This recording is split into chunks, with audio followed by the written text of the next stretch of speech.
So we've discussed the demand, and we've also looked at a general example. A general example with the average numbers. But I know you're interested to find out what it is that people do in the everyday life. What are people doing and how much money are they making? Now for the next 6 examples, I'll generalize as much as possible and change the name of these people as per their request. You should, however, note that changing their name and generalizing the example doesn't necessarily change the profit margin or the potential in these exact examples. I'll start with Samantha. Now, Samantha ran a summer camp program, but that wasn't initially how she started. See, Samantha's primary target audience was, in fact, parents that had infants.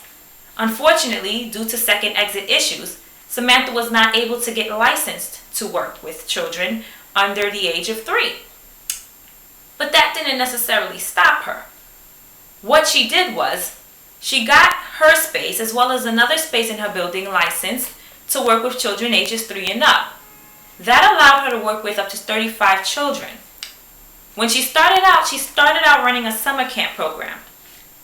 Now, just in case you didn't know, the average cost of summer camp in New York City is roughly $300 a week per child. Samantha was only charging $225 a week. Now, $225 at 35 children in her care gave her approximately $7,875 a week. Samantha ran her program for 9 weeks. Her summer camp ran from the last day of school up until the day before the first day of school. That 9 weeks grossed her $70,875. I should also point out that Samantha was licensed, which means that she got assistance from the city to cover food costs. The only thing that Samantha covered was the location, extracurricular activity expenses, and her workers. Now, Samantha only had 5 workers, 1 for every 7 kids. Now, I don't know about you, but if I made $70,000 in 9 weeks, and all I had to cover was the location, extracurricular activities, and my assistants, I wouldn't be complaining.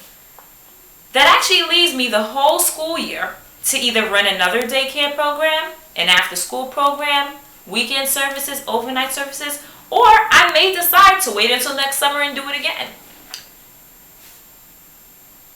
Let's talk about Patricia. Now, Patricia actually has a group family daycare in the East New York area of Brooklyn, New York. She has 12 children in her care at $150 a week. Now, if you remember from our general example, that would give her approximately $1,800 a week. Not bad. But Patricia also had a career that she worked during the evenings. After about 3 years of running her program, Patricia decided to leave her evening job and work in her daycare full time.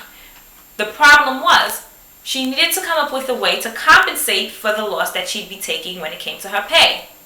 This is what she did.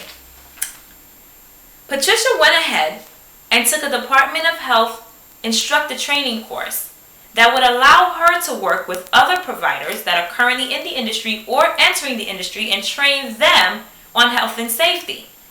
She passed. Now, before I continue, let me explain to you what the trainings are about. See, every provider needs approximately 30 hours of training every 2 years in order for them to either get their initial license or maintain it. Now, these trainings that Patricia was training other providers in would actually allow them to accumulate up to 15 hours worth of those trainings a year. Most providers generally go for that one because it allows them to accumulate as much training hours as possible at one time. Now, Patricia passed and was giving these instructor courses from her home on Saturdays once a month. She ran them straight out of her program because she wasn't open on Saturdays for the children.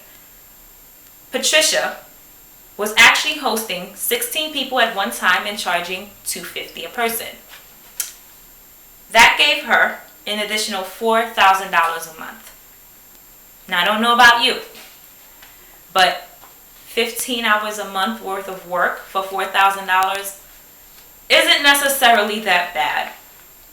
When she added that to the income that she was making from her program, it increased her profit margin from $7,794 a month to $11,794 a month. I don't know about you, but I don't think that that's bad. My third example, Ludna. Ludna actually runs a program in the Canarsie area of Brooklyn, New York. She also has a group family daycare where she has 12 children and she charges $150 a week. She grosses $1,800 a week, which is again $7,794 a month. Now she also had this program, I should have told you up front, in her private house. This is a one-family house. What Luna wound up doing was revamping the first floor so that it was entirely dedicated to her group family daycare. With that being said, she actually submitted an application to the Department of Health to actually expand her program in her home. And that in itself allowed her to go from watching 12 children to 30 children. With that being said, she increased her gross income from $1,800 a week to $4,500 a week, and that grossed her $19,485 a month. I don't know about you, but if I was making $19,485 a month, Monday through Friday, 8 to 6, with my weekends off, I wouldn't think that that was bad either. Now, for some people, numbers really isn't their game, and that's okay because honestly, it's not my game either. I'll go ahead and stop the clip at this point before I continue on with the last three examples so that you can either review it or recalculate the numbers that I just gave you to see if they're accurate on your own.